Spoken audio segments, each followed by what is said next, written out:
limitado ka sa isa, Ruben, no? Bebot, hiwala yan sa asawa. Bello, hiwala yan sa asawa. Ang second wife niya, pati second wife ko halos magkaedad. Tapos may anak kami sa second wife namin. Ngayon, may kasunod ba? Wala na.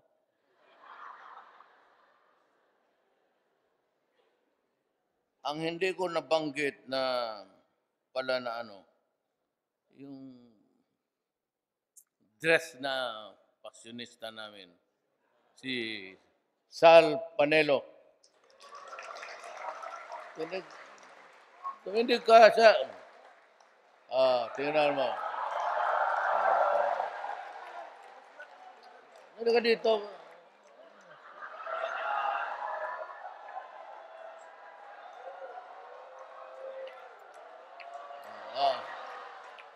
Tingnan mo iba. Tingnan mo.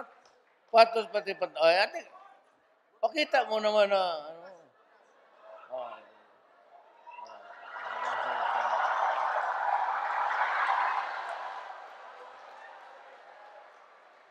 Sal Panelo is, ganda na, the presidential legal advisor. Mahusay ito, bright, pero ako, ano nangyari? Baka, yan. May kabayo ba dito? Pahiramin ninyo. Thank you. Umarte ko naman dyan. Ha?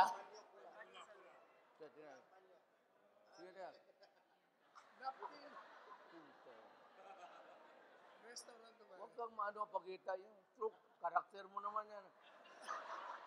Talaga. Tignan mo sing-sing niya. Parang lantern. Ibang kulay.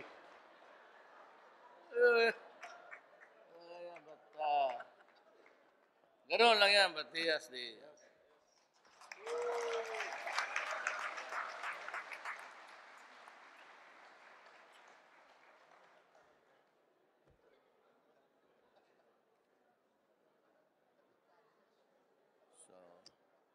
And the fourth promise that I made to you is that I will not tinker with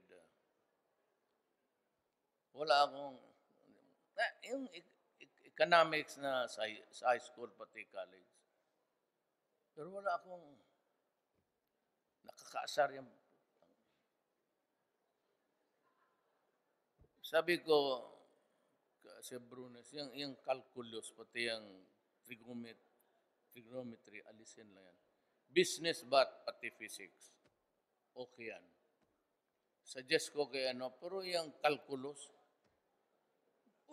sino nakakaintindi sa inyo ng calculus, be? Pero yung engineer, ang problema nito mga putang inang gumagawa ng libro, yung arithmetic, isinali nila doon sa alphabet, 2c square plus y equal.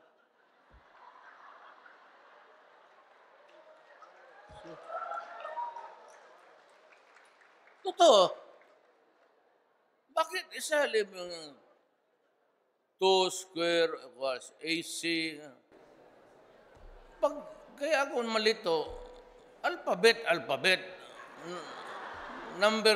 Huwag mo pag haluin yung putang inang dalawa kasi complicated dyan sa mind natin.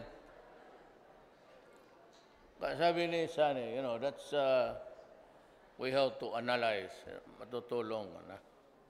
Gaya nitong sa College of Law, may legal accounting. So nakinig na kami noon sa bago lang legal accounting para maintindihan mo. Okay na. Cash on hand, 5,000. Nakagastos ng 500.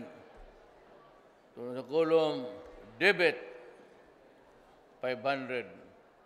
Credit, 500. Sabi ko, putang ina, bakit dalawang entry?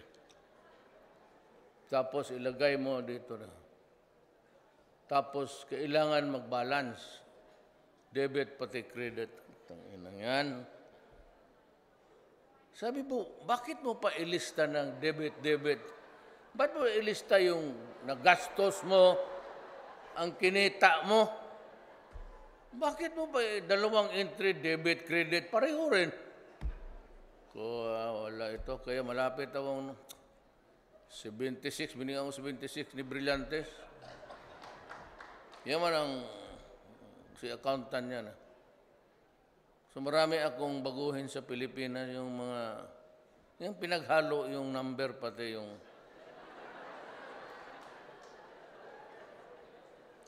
luko-luko ang gumawa niya. O sige lang. So, economy, wala talaga ako. I just listen. Though I read a lot. So, binabasa ko.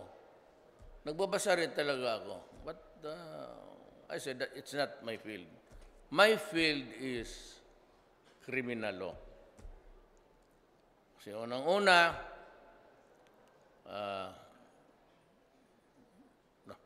naging fiscal ako. So, criminal law, trial, pag-usapan, mani sa akin yan. I've been a trial prosecutor for almost 8 years. Araw-araw ako sa korte. Ngayon, pag yan ang salubong tayo dyan, ay talagang, pero yung mga economic, tapos yung graph, statistic, tapos dito, gaganon. Akyat, bagsak. Tapos gaganon. Ang sakit ng ulo eh. Sabi mo, year 2000, lugi tayo dito, ilan? Yung graph ka na, ito, lugi, tapos taas, bagsak na naman dito. Nahilo ako, Sus Mario Joseph. Huwag yan. So, yan ang ano. I have my limitations, and I'm very utterly frank with you that that is not a knowledge within my grasp, kapak mo. But others, yun lang ang i-promise ko sa inyo. I did not went beyond infrastructure. Sabi ko, may kunin ako na mga tao. Kaya nito ha. Maybe, alam mo, mahirap pumasa sa foreign service. So ito si Raul, mahusay ito. Mahirap. One of the hardest examinations in the Philippines is yung magsali ka sa foreign service. Kasi valedictorian siguro yan. Roy Simato is valedictorian. Bebot, cum laude siya ito sa Ateneo. Sunny Dominguez was, maliit pa kami, kindergarten. Valedictorian na yan hanggang...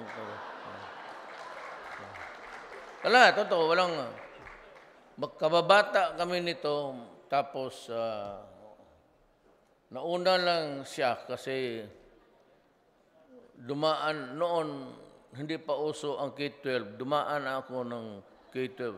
7 years ako sa high school. Naiwan ako. Alam mo, sa totoo lang, ganito lang si Secretary. He's a farm boy, but he's a valedictorian. Totoo yan. I suppose Art Tugadi was our valedictorian sa College of Law, sa San Beda. Bongo, Greg was an outstanding soldier. Lahat yan sila. Esperon. Harry is a very articulate. Puro yan talented. Siguro mag-grado niyan, mag-average ng 85, ganun, to above. Ako, sabi ng anak ko, Pa, yan bang si Brunes yung cabinet member mo, yung matanda? Oh, bakit? Sabihin mo siya, bakit hanggang ngayon ni-stretch nila yung K-12 na yan?